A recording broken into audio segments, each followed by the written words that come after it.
Hello guys, welcome to a new episode of GEEKAMANIACS. That's Ben.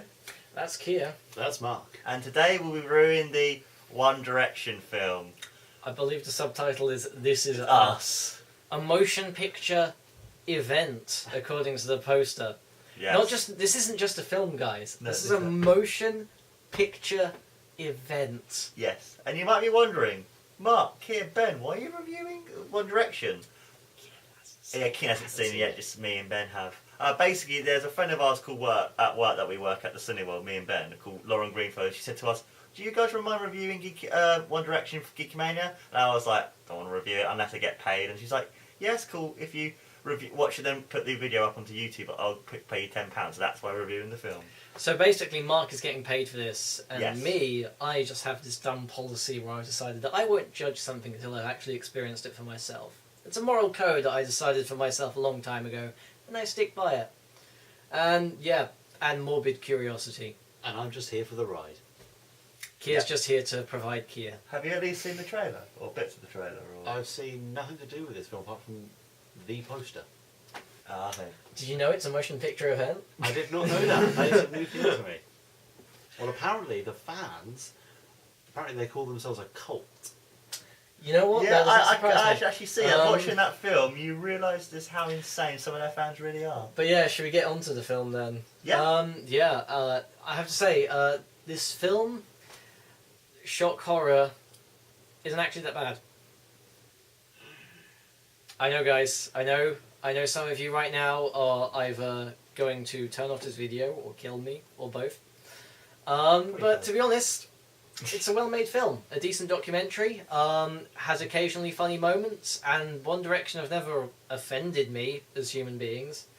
I mean, they've not done, like, the things that Justin Bieber has done, where, you know, he's, like, compared himself to Kurt Cobain, Jesus the Messiah, and Cthulhu himself, God rest his tentacled soul. He compared himself to Cthulhu? No, I made that one up. Okay, I can see Jesus. No, he possibly did Kurt actually. Cobain. Kurt Cobain is the only one he actually, I know, compared himself to. But no, these are just like 5 inoffensive lads from England and Ireland who make mediocre songs. Yeah, and mediocre songs. No offence to honestly, One this Direction is a fans. really well put together film. I mean, I think it's Morgan Spurlock, if I remember his name correctly. Yeah. But did- the guy who directed Super Size Me. And He some knows. film about like cosplaying. What other films has he done? Comic-Con. Comic-Con, that's that it. was it. And a few other films that I can't Yeah. remember. But Very good the director. greatest movie ever sold. It's another one of his. Yeah. But yeah, he's a really competent filmmaker, and Very, that very really good. shows in this because the pacing is expert.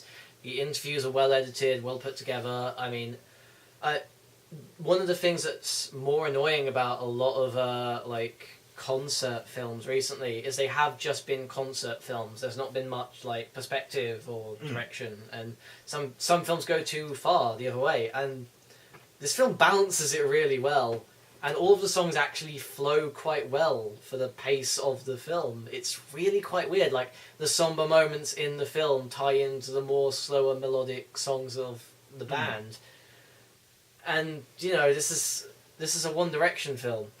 This shouldn't be that good. Like, I'll be honest, I'm not a fan at all of One Direction. I think they're rubbish, not my type of music. But actually, whilst watching it, I thought the film was very well made. As Ben said, I thought the film was very well made. I didn't like the film just because it was them. I think it's one of those films, if it was another band that I like maybe a Metallica film or a Queen film or something, or like, you know, like for Kier, Bone for Sleep, I thought it would have been a better film because it was them, and I can't really kept with the people, and I had that sort of, not really a hatred for them, I just didn't like them going into it. I felt I couldn't like it as much as if I did whilst, you know, basically if I was like watching a film of a band that I would have liked more. yeah, I mean, this is just a personal thing, but personally I prefer, like, biographical documentaries about people after they're dead.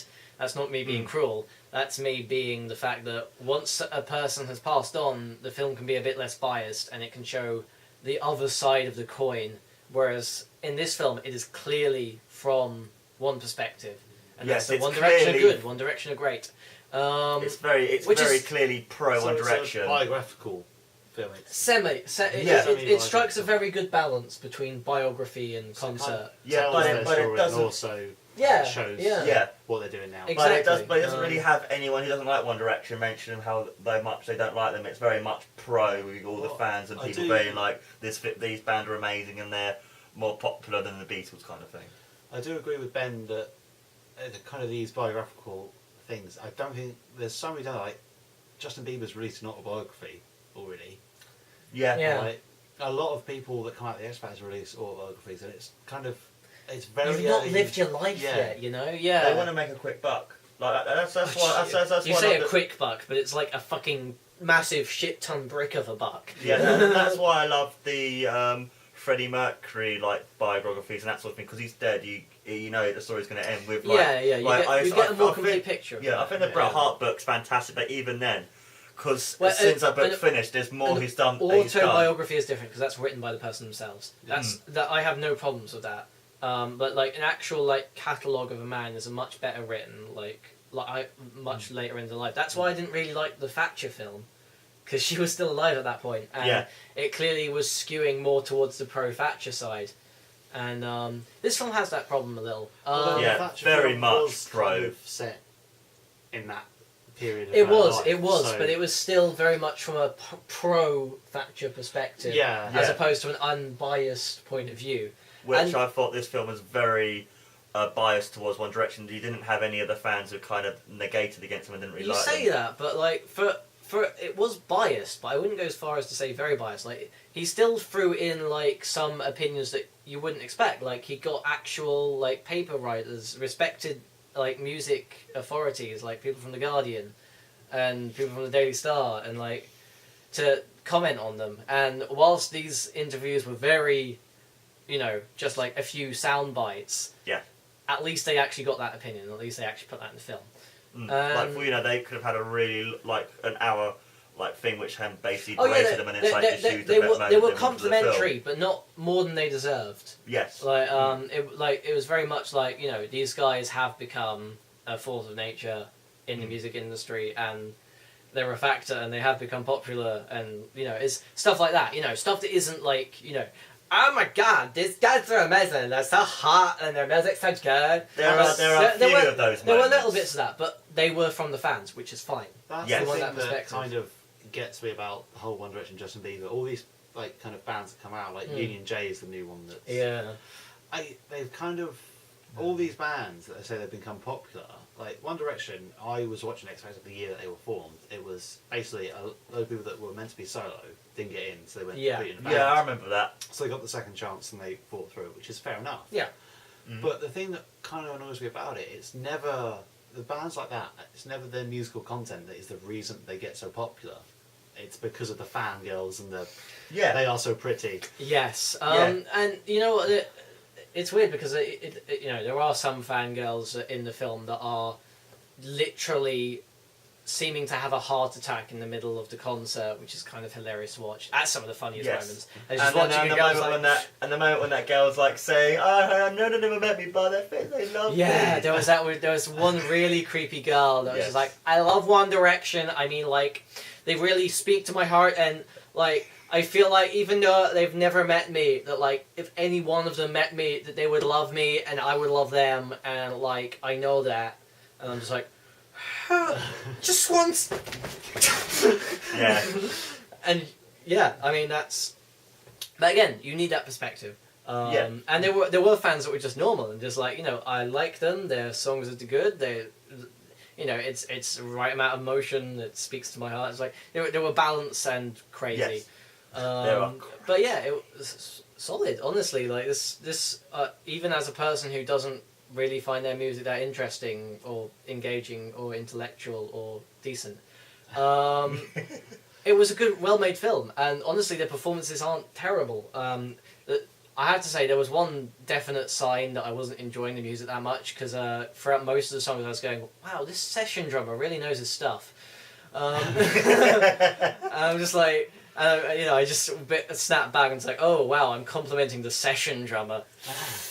Whilst I was watching it, because I'm not a fan of them at all, I was like thinking, when's it going to end? Because it's one of those films, if you like them, you'll love it, but if you don't like them, then it's like really no point to watch it. They're not bad singers, and the songwriting's decent, and the weird thing that I was not expecting, the one thing that took me the most out of surprise of this film, was wait a minute, are they really? They're doing a cover of Teenage Dirtbag. Yes. And what's this? It's not bad. This is the thing. Main thing, not a big fan of Wheatus. Second thing, big fan of Teenage Dirtbag. It's the one song they've done, even though they don't perform it very well. It's just his voice is so whiny. I can get that. Yeah. Like and these guys actually can sing, and they've got a decent session band behind them, so it actually sounds better than Wheatus. Blasphemy. It's not blasphemy. Wheatus are shit. But the song's amazing though. They had one good song, and that song has become untouchable. But it was a really good cover. Yeah, so when and you think I about the respect cameos in it then, from like Simon Cowell, Martin Scorsese. Yeah, the Martin Scorsese one was Chris Rock. Chris Rock, I never had a high opinion of him anyway, so I don't really care. Chris Rock is what? Yeah, Chris Rock appears there. Yeah. He's a fan because he must be his daughter's same as Scorsese. Must be. You could tell the only reason Scorsese was there is like my two daughters want to see. Yeah, I saw it with like a friend of ours from work. I said to him, "Do you know who Scorsese?" He was like, "No." I was like, "Really? Don't know who Martin Scorsese is?" To be fair, with Chris Rock, as far as Chris Rock goes, I happen to know he says in one of his stand-up shows he is a massive Gwen Stefani fan. Well, Gwen Stefani's great. Yeah, Gwen Stefani is awesome. So I can see where the leap would be that if his daughters got into One Direction, where if he would get kind of an interest in them. Yeah, isn't Gwen goes. Stefani kind of rocky punky? I don't see. For me, that's a bit of a jump. Well, to go from like No Doubt to One Direction, I'm like, whoa, hang on a sec. Yeah, because I can see if it was like JLS to One Direction, kind maybe. of the more poppy. Yeah, section, a little bit so more poppy. Yeah, I guess. I guess going from that to then go to chart music, and then through chart music. I can see the correlation. Yeah, but yeah, but even One Doubt, even though they're kind of poppy, they still No have Doubt. that. No Doubt. Are you suggesting a mashup band? Yeah. Where they only perform one No Doubt and One Direction songs that have been mashed up, called One Doubt. Yeah. Yeah, basically, like when you listen to their music, because even though it's quite poppy, it still has that rock edge to it as well. Because as I said, that made me laugh. They were saying, we have a bit of a rock edge to our music, and I was like, well, they do. They have rock elements, so you can see it. But the one comment that made me laugh is one of the newspaper editors said like, they're kind of anarchic, which is kind of what. And I'm just like, and like the next scene is them just like playing around fishing, and I just turn to the guy I'm watching this next to me, and I just go, oh, feel the anarchy seeping from their very veins. Just, oh, the social destruction that is happening right now because of these 5 plucky Brits. Oh. I think a lot of the rocky elements that they got in are kind of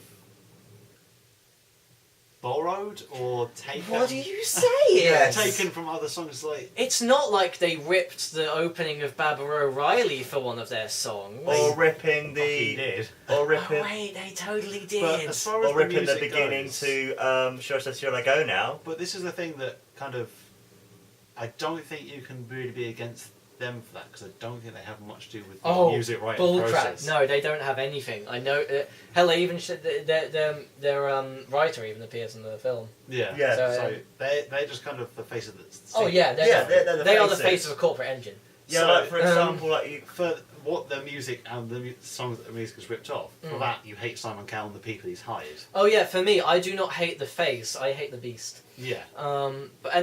Honestly, like, Simon Cowell actually had one of the funnier moments in this film. Really? I know, shocker, but it wasn't as a direct cause of him. He has a very early on interview where he's just talking. It's like, honestly, I don't really know why One Direction are so popular. I mean, I'm not a neuroscientist. I couldn't tell you. Wipe fade. Hello, I am Sigmund Leiver. I am neuroscientist. So now I shall explain the process of dopamine in a girl's brain to explain to you why boy bands are so popular. These girls are not crazy; they are just excited. It's like, and I'm just like, they actually got a neuroscientist. Yeah. That's beautiful. I'm sold on your film, sir. Again, yeah, I can see. Yeah, that's a good thing to do. I mean. Science behind a boy band. What concert film do you see where they have actual proven science? They never had the science behind Katy Perry. I know. That's the I thing. know, They exactly. Or That's the behind thing Queen. they miss. Exactly.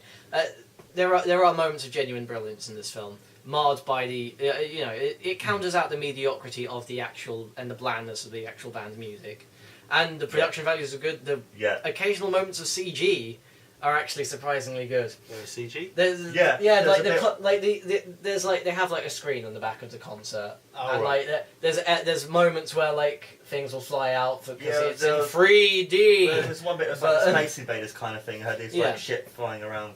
Freaking Gallagher. And Gallagher. That sort of thing was weird. Decent. Did you watch it in 3D or 2D? I saw it in 2D. I watched it in 2D because 3D can go spin on this.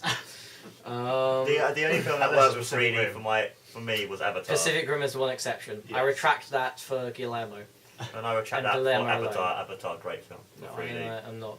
You never saw it in 3D? It's very well done in 3D. I didn't like it. Avatar is Pocahontas for blue people.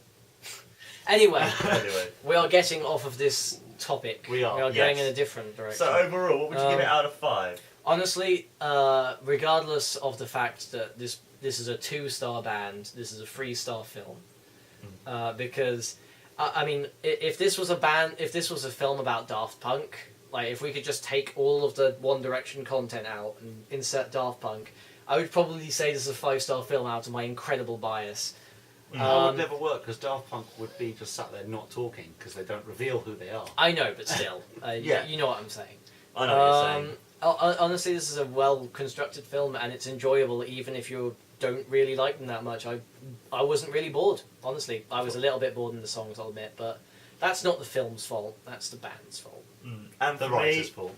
And for me, I'll give it a 1 star just because I thought the film was well made. And to be honest, I'm not much of a fan of One Direction. I didn't want to see it in the first place. So it gets 1 star just because the film's good.